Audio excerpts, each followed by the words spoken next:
The jar. We've got to kill it. Welcome back to my dark corner of this sick world. And looking at your repulsive face is no help. A lot of the movies we review are made by people who think they're making entertainment and are wrong. The Jar, I think, is meant to be art. Why do you say that? 3 reasons. Number 1, suddenly becomes black and white for a bit. Number 2, random religious imagery. And the clincher, nothing says art like a child releasing a symbolic balloon, although there are hints to its artistic pretensions right from the start. I consume the lifeless moments of shadows. But what possible story could encompass such diverse images? I don't know your story, my friend, but you sure got yourself in a mess. On his way home, Paul is involved in a car accident, but the injured man isn't worried about himself. Bottle. What? In the car. Must have it. Paul offers to help. What if I take you to my apartment, get you cleaned up, and then you are going to see a doctor? Serious Good Samaritan there. But shortly after they arrive back at Paul's apartment... What the hell? The man vanishes, leaving behind the bottle he made such a fuss about earlier.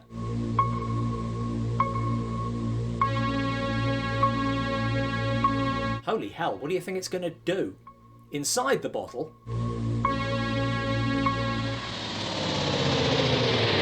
It's unclear to me if Paul knows what's inside the bottle, partly because it's very badly shot, but also because, from this point on, nothing was clear to me.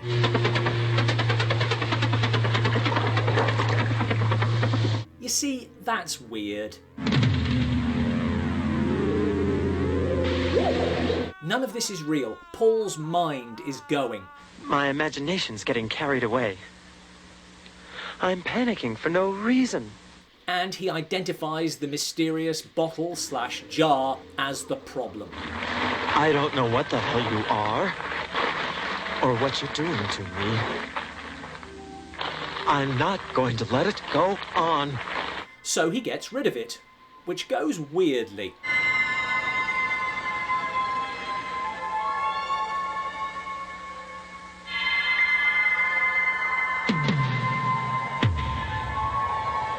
On his way back up to his apartment... I couldn't resist. I've always wanted one, and there it was, just waiting for me, on sale no less. Perfectly normal conversation between two people meeting for the first time. Can I make you some coffee? Or would you like a beer, or... Coffee would be nice. Great. By this point, coffee would be necessary. Interesting thing, the combination of incompetence and weirdness means I don't know if this man in the mirror is a demonic manifestation or a screw-up. Either way, and despite Paul's behaviour... Well, why don't you try knocking next time? Crystal likes him. Would you like to have a drink together one of these nights? Yeah, sure.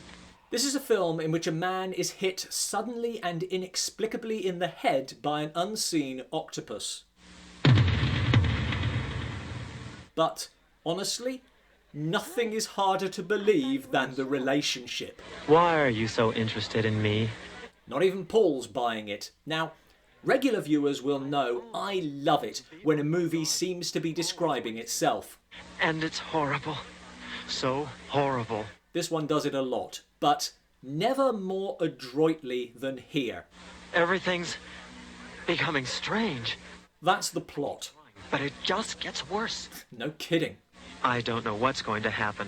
That's because nothing happens for a reason. 1 minute, Paul is destroying the jar for, I think, the 3rd time.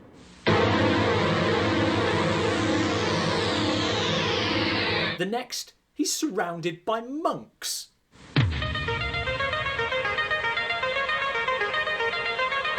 Before wandering into Vietnam. A fairly low-budget Vietnam, as the squad can only afford 1 gun between them. Next.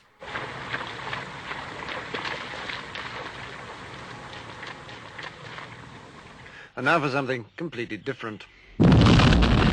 Before he is helicoptered back to his apartment.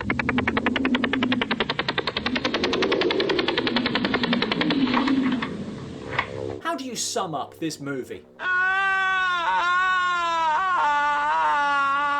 That'll do it. A dream within a dream.